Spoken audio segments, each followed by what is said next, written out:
Coming up on the Dave DeBall Big Show, I've got my top 5 power rankings of your National Football League teams. Oh, and guess what? Cleveland's not anywhere near it. All right, go ahead and play the cool intro music now.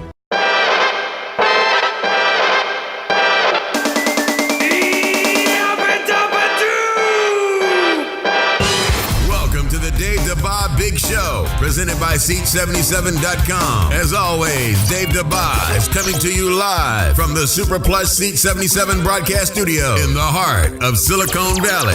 Now, Dave DeBall. Welcome to the Dave DeBall Big Show, North America. All right, on today's show, I will give you my top 5 power rankings heading into week 3 of your National Football League season.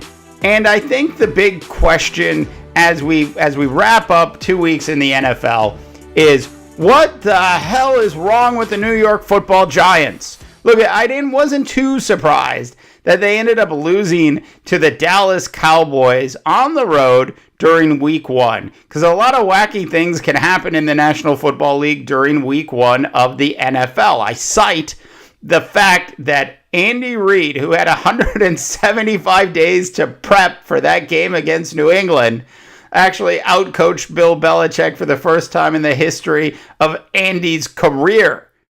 But for the Giants to play at home on the hallowed grounds of Monday Night Football, and for them to put up that type of performance last night against the juggernaut that is the Detroit Lions, was flat out ridiculous. Now look, I don't want to hear anything from any of you Lions fans. I'm wearing blue in honor of you today. It's a different shade of blue, but I am wearing blue in honor of the Lions going 2-0.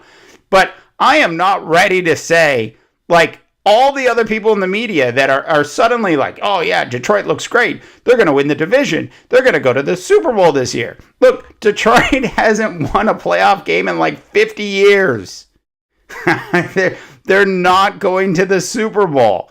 They are not, I repeat, Detroit Lion fan, you are not going to the Super Bowl this year. As well as Detroit played, the Giants still had a chance if they could have done anything right.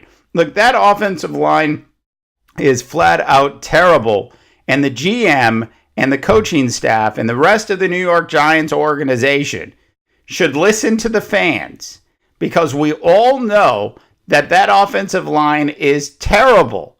Absolutely terrible. All right, so moving on. info@seat77.com. Send us your emails or catch us on Twitter as well. We want to hear from you. North America. Okay, so the top 5 power rankings. Now, if you read ESPN or if you read, NFL.com or CBS Sports or any of the other mainstream publications, they'll all have like their power rankings that come out usually on a Tuesday. And I started to kind of think about this and started to really kind of think about that Kansas City Chiefs football game on Thursday night about a week and a half ago. And I was like, Andy Reid, I said this a little earlier, but Andy Reid had like 175 days to prep for that. And he did a great job. I'm not taking anything away with the victory that the Kansas City Chiefs put up. But I have a hard time after just 2 weeks in the National Football League, especially watching how Tom Brady and the rest of the New England Patriots rebounded. And if you think about this, the Patriots are undermanned. I mean, Julian Edelman, who is Tom Brady's favorite wide receiver, Gronk, he just isn't there. And they had a ton of other injuries, and they still were able to go on the road and beat the New Orleans Saints in New Orleans. Look, I know it's not like they went into Atlanta and they beat Atlanta, but to put anybody else other than the Patriots after 2 weeks in this season's National Football League ahead of the Patriots is just flat out wrong. So the Patriots are number 1 in my top 5 power rankings. Number 2, I am going to put the Denver Broncos in at number 2 in the National Football League power rankings. No, look, I do not have a Trevor Siemian poster hanging up in a bathroom in my house. I do not have that. But that defense that Denver has, and they actually look extremely healthy, as well as they have, one of the best wide receiver cores on the offensive side of the fence.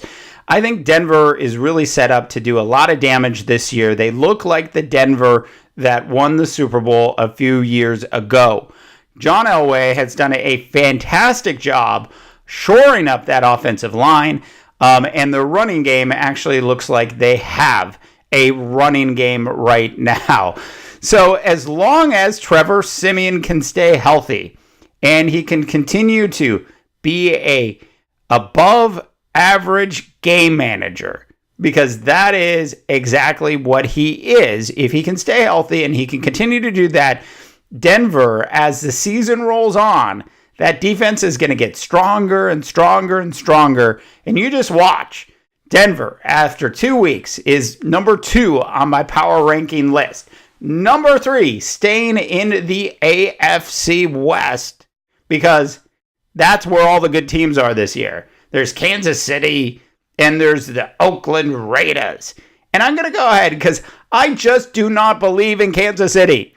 And I'm going to put the Oakland Raiders in at number 3 in the power rankings. Now, look, I know the Raiders, they haven't really played anybody. That's what everybody in the media is saying. They're like, they lost, they beat the Jets at home in the black hole. We all saw Marshawn Lynch dancing. By the way, I was completely wrong about Marshawn. I did not think he had anything left in the tank.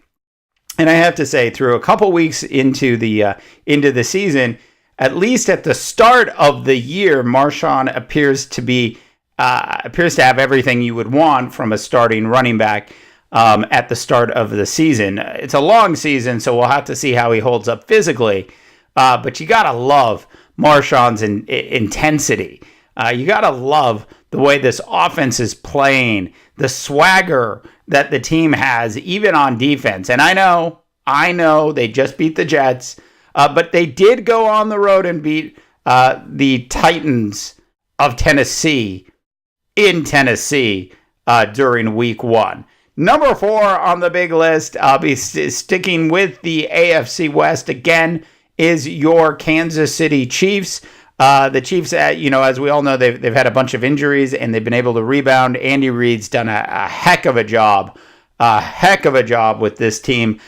So you would absolutely have to move them into the top 5, and I have them currently listed at number 4. Andy Reid's such a good game planner. And that really is one of the big differences in the National Football League. If you take a hard look at the top 4 teams that I've mentioned, they all have really strong offensive coordinators. They have strong coaches, and they all do a good job game planning. And game planning in the National Football League really does make a huge difference. It's one of the beautiful things about watching the NFL, because then you get to really kind of look at matchups and see how coaches have decided to exploit or attempt to exploit those matchups. And now for the coveted 5th pick of my top 5 power rankings heading into week 3 on the big Dave DeBaugh Big Show. And this was a toss-up for me. A bit of a toss-up, believe it or not, between the Ravens and the Atlanta Falcons. But I'm going to go with the Falcons. I believe that they're going to figure these things out. Look, I know Kyle Shanahan's not there anymore. The offense started to kind of come together. They have 2 of the best tandem running backs in the National Football League. They have a fantastic offensive line and a strong defense that appears to be faster than they were last year, at least in the secondary. So I think Atlanta, definitely has all of the tools to get back to the Super Bowl. They're not like the Panthers from a couple years ago that probably had no business really being in the Super Bowl to begin with. But Atlanta had a reason to be there. They belonged in the Super Bowl last year, and I don't think they're going to have any kind of slowdown this year. I think like if we went into the playoffs today with the teams as they stand, we would be looking at Atlanta playing New England again in the Super Bowl. That is how good this Atlanta Falcon team is, despite the fact that the bearded one, Steve Sarkisian, who doesn't have a beard, is the beer one. Steve Sarkisian is their offensive coordinator, and it's going to take him a little bit of time to implement his system. And by the way, here's a note to Steve. Screw your system. Just keep doing what Kyle Shanahan did the year before because it works. The only thing I would recommend, Steve, is if you have a big lead in the Super Bowl, just run the ball. Don't pass it. Just run it and milk the clock. That's my word of advice for Steve Sarkisian. All right, well, it's been a really interesting couple weeks and so far into the National Football League season. I want to hear from you, North America. Detroit Lions fans, you might win the division. I doubt you'll win a playoff game. Stop buying those tickets to the Super Bowl. You are not going there this year. All right, North America, info at seat77.com. I want to hear from you. Thanks so much for tuning into the Dave DeBaugh Big Show. I am Dave DeBaugh, reminding you that not everyone can be a champion, Ron Rivera, but everyone, and I do mean everyone, can act like one can. And good luck, North America.